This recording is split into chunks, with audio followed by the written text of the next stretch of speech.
is a dream of hundreds, thousands, and lakhs of youths in India to join the prestigious civil services examination and to be a part of that great administration. Do you have that dream? And the same lakhs of people who see this great dream fail in this examination, get eliminated at the preliminary examination. Do you also have a fear that you will also fail in this exam? It's like equating, they had the perfect car, they had the driver, it had the almost full tank petrol, but the car still chose the wrong direction. Are you a civil services aspirant like this? And do you have that hundreds and thousands of questions inside you burning? Do you want to start your preparation from the scratch? Then Kickstart is the best session for you.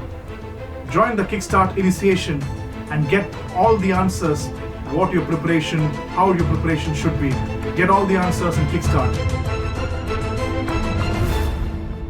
Let's get kickstarted.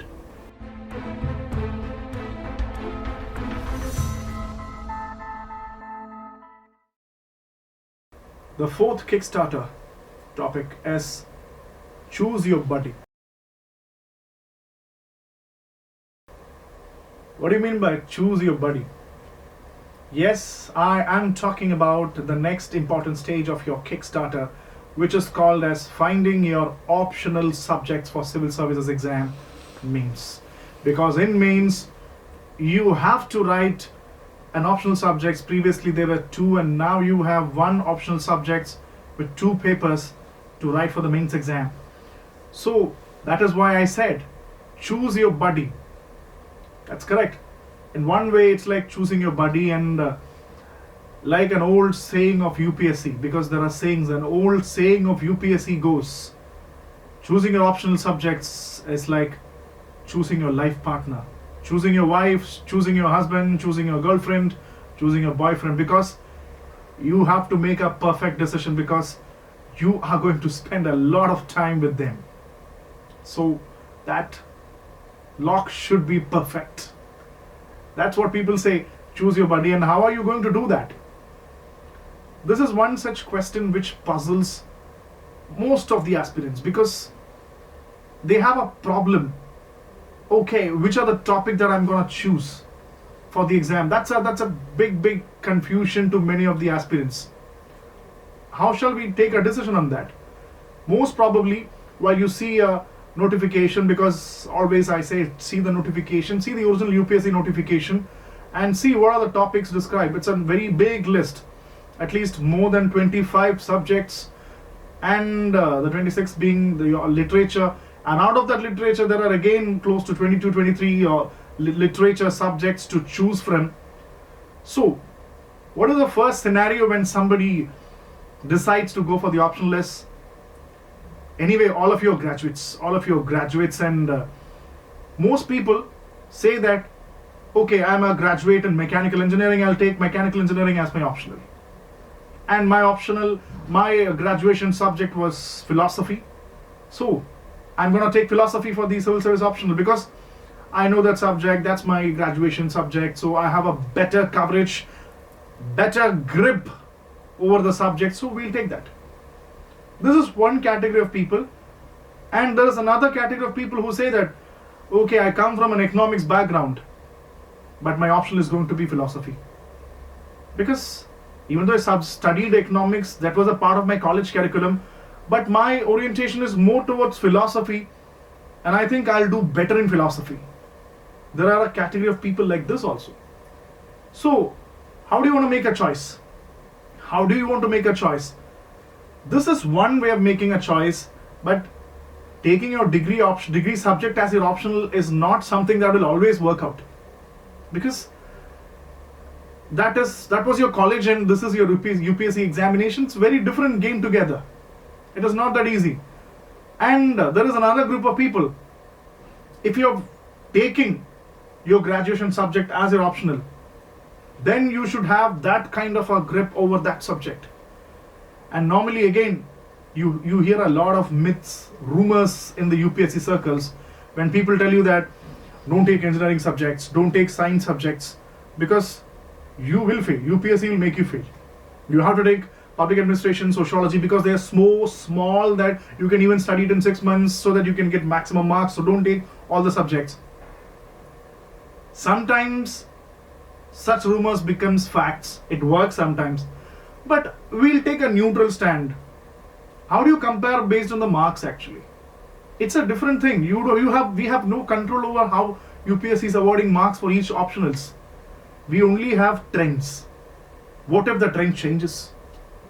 So let's keep the marking scoring pattern, because scoring pattern, there were optionals which were less scoring became high scoring. And next time the high scoring can become low scoring also. It's all relative.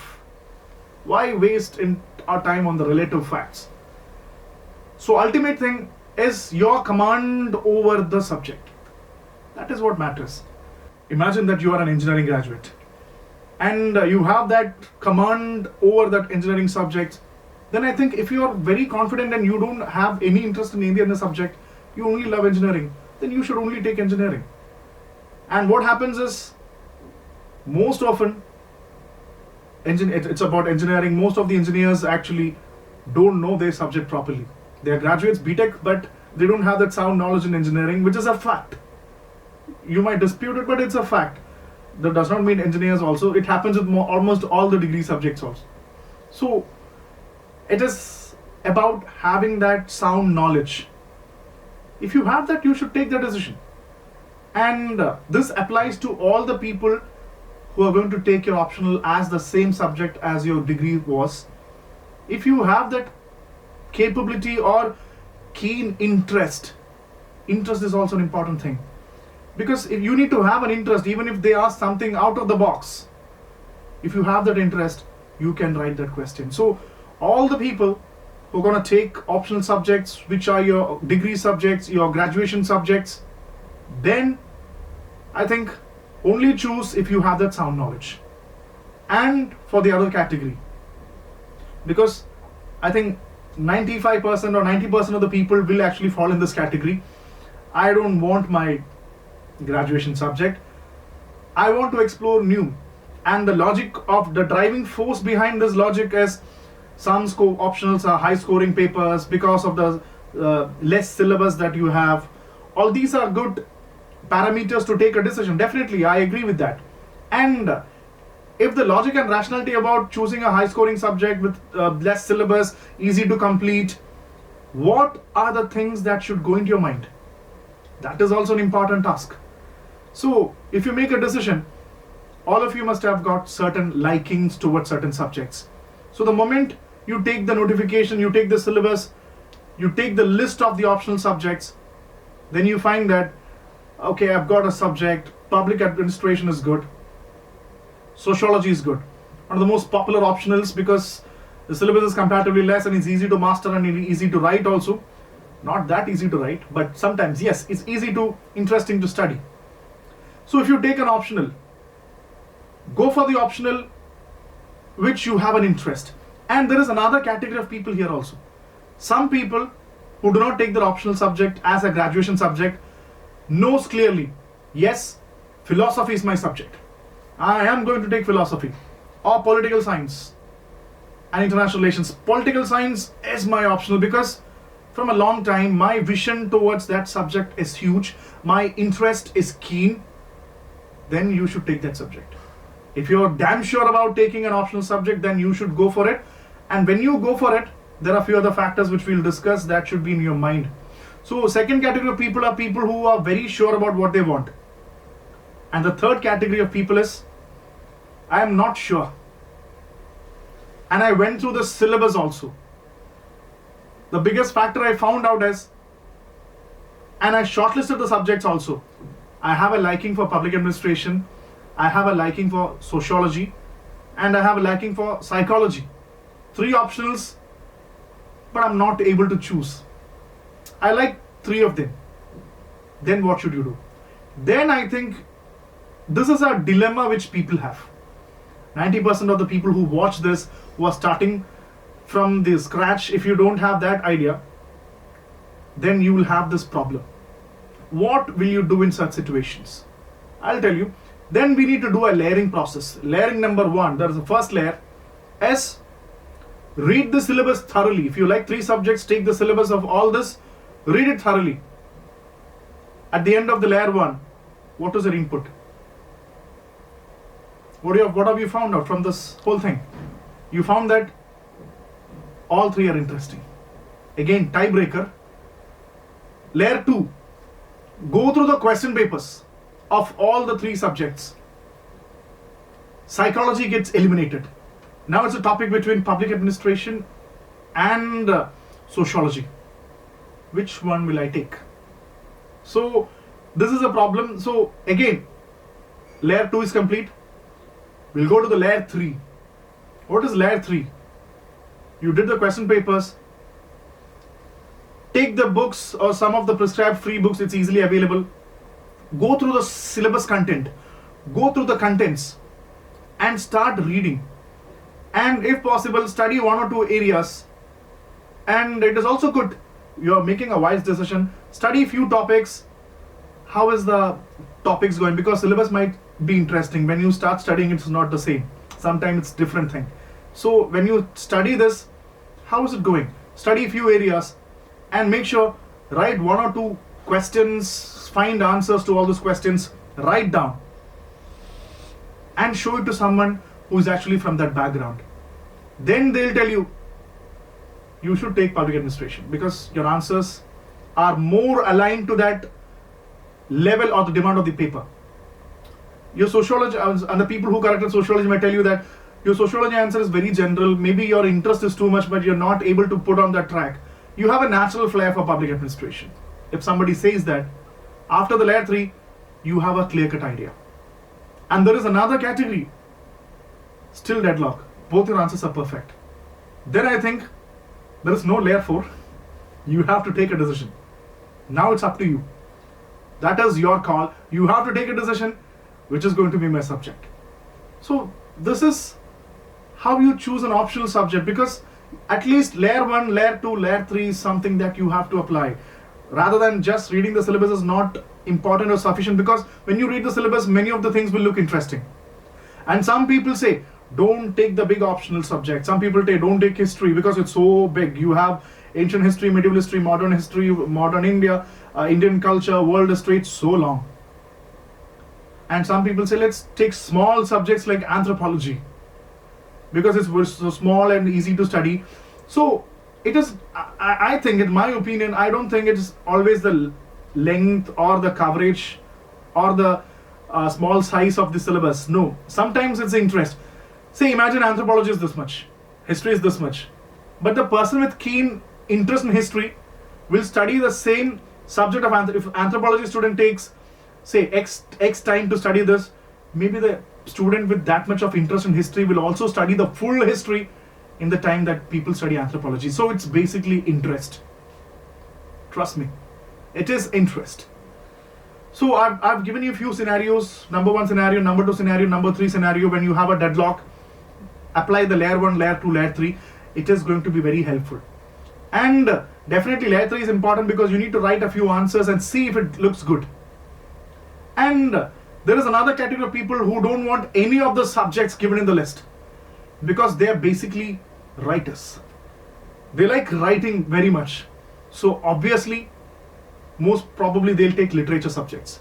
There are a lot of people who take literature subjects. Again, there is a huge list of literature subjects. You can choose your own favorites literature. If you come from your own locality, your own state, you can take your own literature. That's a nice way of presenting it also. Again, that is a different genre of taking a decision, because only if you have a strong interest for literature. Your interest for literature doesn't mean that I've read a lot of books in my school and college. No. Because check the question demand. Check the layer 1, layer 2, layer 3. Do the layer 1, layer 2, layer 3. Read the syllabus, read the previous year question papers, try solving, try writing few answers, show it to somebody. Find out you have the real flair for that. Because that matters a lot. And then choose whether you want to go with the literature or not. Or else, simply because you read a few books in school and college, and I love reading books, that doesn't mean that you can take literature. It should match actually. You should be able to write it, present it from that view. So demand of the paper is also something very important. And this is how, it's a very tiring process, right? Choosing your buddy. Now I guess you know how and why people say that this is as complex as choosing your life partner, because a lot of thought process has to go, because you have to spend a lot of time together. And the other normal thing which people say as, that was the older norms when the internet, when access to information was very limited, that always take optionals where you get so study, because in those times you will only get books in Delhi, only get all the books in Delhi. If you come from the other parts of the India, it's very difficult to get the books. Now the scenario has completely changed. This fact does not even hold. We talk about globalization, the whole world is connected, you can get anything at your fingertips. So access to study materials is not a great issue. You can get any study material at any place, anywhere. Geography doesn't matter. Geography doesn't matter at all. So study materials is not a big issue like the older times. And definitely you should need a proper guidance from somebody. There should be someone to guide you through the optionals, because someone should take you. Self-study works big time. I'm a great supporter of self-study because it works big time, but there should be someone to guide you, show the light, correct your papers, etc. So access to a good mentor should also be sometimes a good decision maker for choosing an optional subject. I think these are the relevant things. People say it's high scoring, but I have a small reservation against high scoring, because high scoring, as I said, is relative. UPSC is not given that we'll give huge marks to people who take public administration. No. I have a small reservation for that. Maybe. So let's see that all these things are few things of choosing your buddy. So with all these inputs, figure out and choose the best optional subjects that gives you an edge. And remember the point that I told you in the beginning. It is the command or the grip over that subject that is going to give you the ultimate edge in clearing this exam and maximizing your marks for UPSC civil services. So choose your buddy wisely.